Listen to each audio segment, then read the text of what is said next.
আমাদের জীবনে এমন এমন ঘটনা ঘটে যাচ্ছে যে আমরা ফার্স্ট অ্যানিভার্সারিটা করতে পারছি না। খুবই খারাপ লাগছে কিন্তু দিনটা। আর হ্যাঁ, আরেকটা কথা তো তোমাদেরকে তো বলাই হয়নি, এই সুন্দর শাড়িটা কিন্তু আমার মায়ের। তো আমার দাদা এনে দিয়েছে, আমার মাকে ফোন করেছিলাম, 3টে এনেছিলাম খুরমা খাওয়ার জন্য, ভেবেছিলাম সামনে খাবো। দাঁড়াও না একটু, দাঁড়াও। এই যে বাচ্চাটাকে দেখাও না, বাচ্চাটা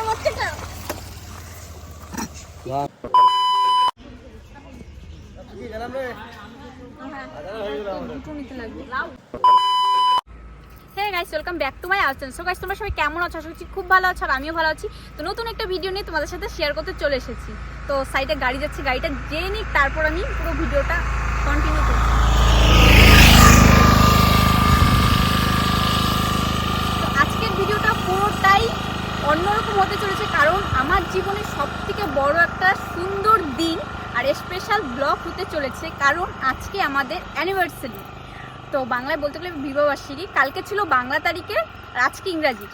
তো হচ্ছে অগ্রহায়ণের 6 তারিখ না, অগ্রহায়ণের 6 তারিখ আর নভেম্বরের 23 তারিখ ছিল। তো কালকে তো আমরা বেরোতে পারিনি, আর আজকে যাচ্ছি আমরা পুজো দিতে, পুরো রেডি হয়ে তারপরে ইন্ট্রোটা দিচ্ছি। আর আমাদের জীবনে এমন এমন ঘটনা ঘটে যাচ্ছে যে আমরা ফার্স্ট অ্যানিভার্সারিটা করতে পারছি না। খুবই খারাপ লাগছে কিন্তু দিনটাকে দিনটাকে নষ্ট করতে চাচ্ছি না, সেজন্যই আমরা রেডি হয়ে বেরিয়েছি। পুজো দিতে যাবো, তারপরে একটু যাবো হচ্ছে কোথায় যেন বলে, একটু কি জায়গার নাম গো? কোন জায়গাটা? আর ব্রিজটা গো কি বলে? গাজলডোবা ব্রিজে যাব ওখানে, তারপর একটু ঘুরে টুরে বাড়িতে চলে যাব। তো তোমরা ভিডিওটি কন্টিনিউ দেখতে থাকো। যারা আমার চ্যানেল নতুন আছো প্লিজ চ্যানেলটিকে সাবস্ক্রাইব করে দিও।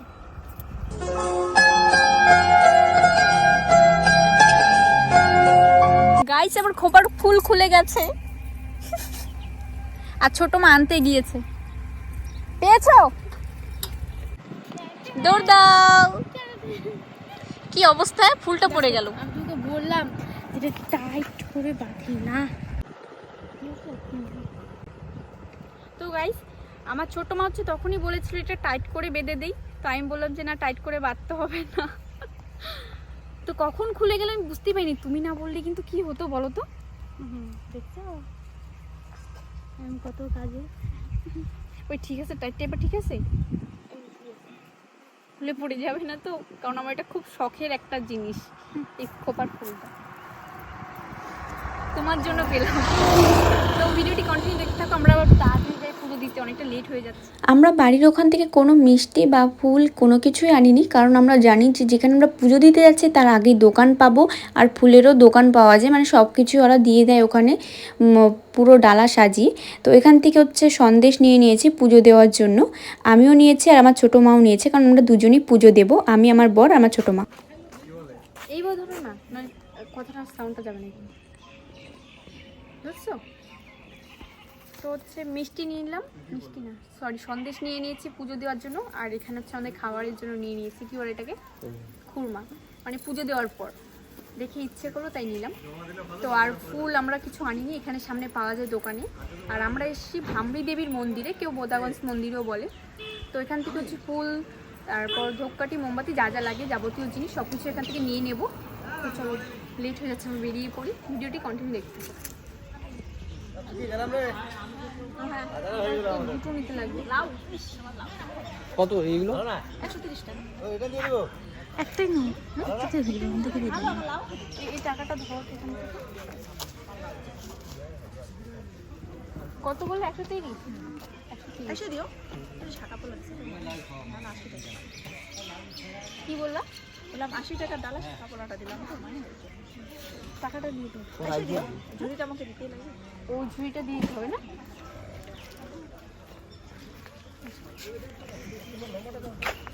তো এখান থেকে হচ্ছে কি বলে ফুলের ডালা নিয়ে নিয়েছি, এখানে সব কিছু যাবতীয় জিনিস আছে। আর এখানে মোমবাতি ধরাতে দেয় না, ঘিয়ের প্রদীপ ধরাতে হয়। তো এটা আমি জানি না, কারণ যে কবার এসেছি ধূপকাঠি ধরিয়েছি, বাট এসে চলে গেছি, পুজো দেওয়া হয়নি কখনো। তো আসো।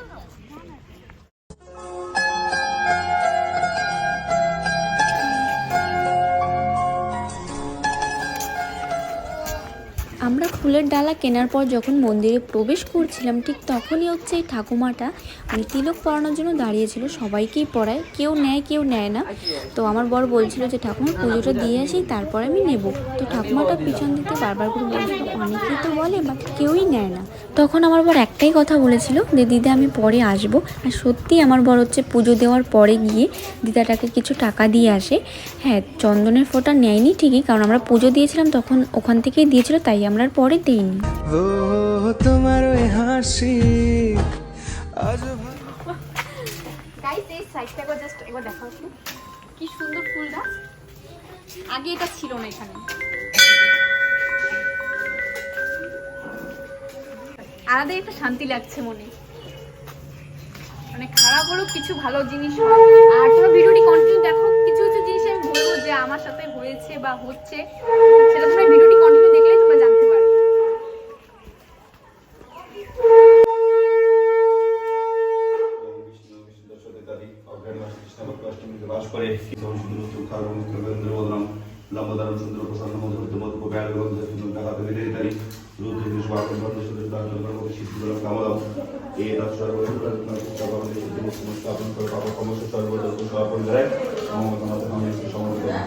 মায়ের আশীর্বাদ সদা সর্বদাই বর্ষিত তোমাদের কোথায় আগুন রে চালাবে দেখা হবে।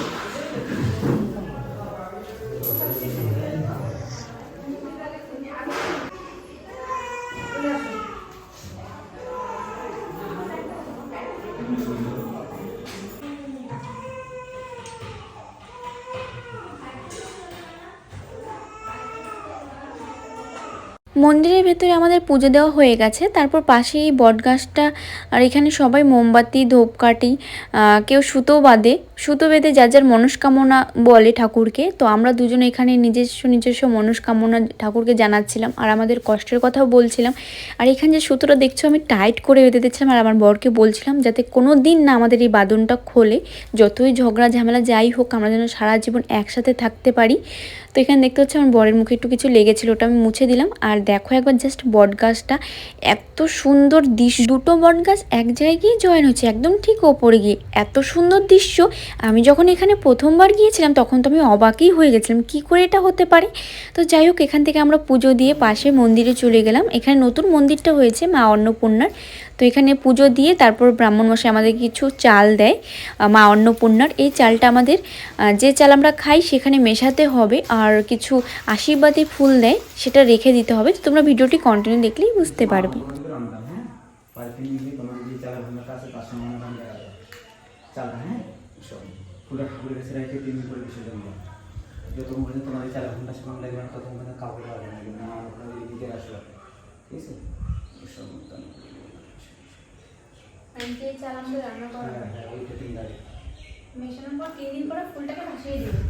ফুলটা তো আজকে দিয়ে তোমাদের খবর কাছে রাখবো,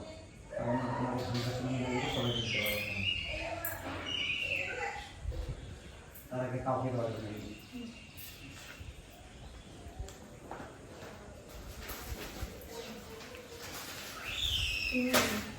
তো আমাদের এত খিদে পেয়ে গেছে, আর এখানে হচ্ছে প্রসাদ দিচ্ছিল।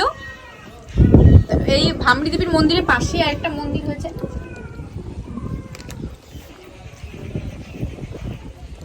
ভালো বানিয়েছে কিন্তু খিচুড়িটা। তো দাঁড়াও আমাকে কথাটা বলতে দাও। তো মা অন্নপূর্ণার এখান থেকে প্রসাদ নিলাম। তা আমাকে দেখাচ্ছি না, তোমাকে দেখাচ্ছি, মানে আমি তো নিজে এখানে থাকতে পারছি না তাই। তো ফার্স্টে তো আমরা ওই পাশের মন্দিরে পুজো দিয়ে দিয়েছি, তোমরা তো দেখতেই পেয়েছো। তো পাশে আরেকটা নতুন মন্দির করেছে, এখানে হচ্ছে শিব ঠাকুর আছে আর মা অন্নপূর্ণা দেবীর মানে মূর্তি আছে। তো এখানে হচ্ছে আমরা পুজো দিলাম, আর এখান থেকে আমাদেরকে মা অন্নপূর্ণার চাল দিল। এটা হচ্ছে আমাদেরকে যে চাল আমরা রান্না করি সেই চালে মিশিয়ে রাখতে বললো। আর একটা ফুল দিয়েছে, ফুলটা ঠাকুরের ওখানে রাখতে হবে, 3 দিন পরে জলে ভাসিয়ে দিতে হবে। তারপর ওখান থেকে আমাদেরকে প্রসাদ দিয়েছে। আর খিচুড়িটা খুবই টেস্টি, আমার বর খাইয়ে দিয়েছে আমাকে। তো আর খিদেও পেয়েছে অনেক, আর এখন প্রায় 2টো বাজে, 2টো তো বাজে বলো, 2টো বাজে। আমরা এখানে খেয়ে কিছুক্ষণ থেকে তারপর হচ্ছে পাশে হচ্ছে আমরা যাব গাজলডোবা ব্যারেজে। আর ওখানে তো নতুন ব্রিজ হয়েছে, সবাই তো জানোই, যারা আমার এই সাইডের ভিডিও দেখো, মানে যারা শিলিগুড়ি, জলপাইগুড়ি, ময়নাগুড়ির সাইডে থাকো তারা তো জানো এখানে যে নতুন ব্রিজটা হয়েছে। তো তোমরা ভিডিওটি কন্টিনিউ দেখতে পারো, প্রচুর খিদে পেয়েছে, ওর তো খাওয়া হয়ে গেছে, আমার বড়রও খাওয়া হয়ে গেছে। মানে আমি জাস্ট ভিডিওটা করবোর জন্য এর জন্য খেতে পাইনি, আমার প্রচুর খিদে পেয়েছে, সে সকাল থেকে না খেয়ে আছি, আর জল পর্যন্তও খাইনি আমি। আর সত্যি মনে একটা আলাদাই শান্তি লাগছে, কারণ পুজোটা দিতে পেরেছি। সব খারাপের মধ্যে ভালো কিছু হয় সেটা আমিও বিশ্বাস করি, আর ভগবান সবসময় আমাদের পাশে আছে। পুজো দিয়ে সত্যি মনটা কেমন লাগছে বলো? হ্যাঁ, আমি ফার্স্ট টাইম এইখানে পুজো দিলাম। আর আমার পুজো দেওয়ার এখানে ইচ্ছে অনেকদিন আগে থেকে ছিল। বিয়ের আগে ভেবেছিলাম দুজনে এসে পুজো দেবো, বাট হয়নি। বিয়ের পরেও আমরা চেয়েছিলাম পুজো দিতে, কোনো কারণবশত আমাদের সময়ই হচ্ছিল, মানে আমার হলে ওর হচ্ছেই না কোনো মতে। তো ভগবান হয়তো চেয়েছিল যে আজকের দিন আমরা পুজো দিতে আসবো, তো ফাইনালি আমরা পুজোটা দিতে পেরেছি। আমি খুবই খুশি। তো যাই হোক, আমাকে খাইয়ে দিবে আমার বর আজকে। আমি খিচুড়িটা খেতে খেতে তোমরা পুরো মন্দিরটা এক ঝলক সিনেমাটিক শটে দেখে নাও।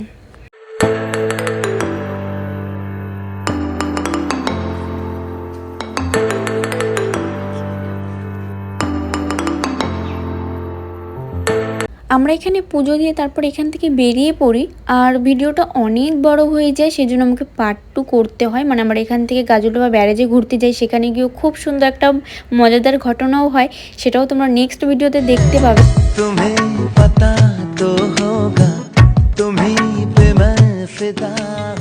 যারা যারা এই চ্যানেলে নতুন আছে প্লিজ চ্যানেলটাকে সাবস্ক্রাইব করে দিও, লাইক কমেন্ট শেয়ার করতে একদম ভুলবে না। এই ভিডিওর পার্ট 2 নেক্সট ভিডিওতে দেখতে পাবে। চলো আজকের মতো টাটা।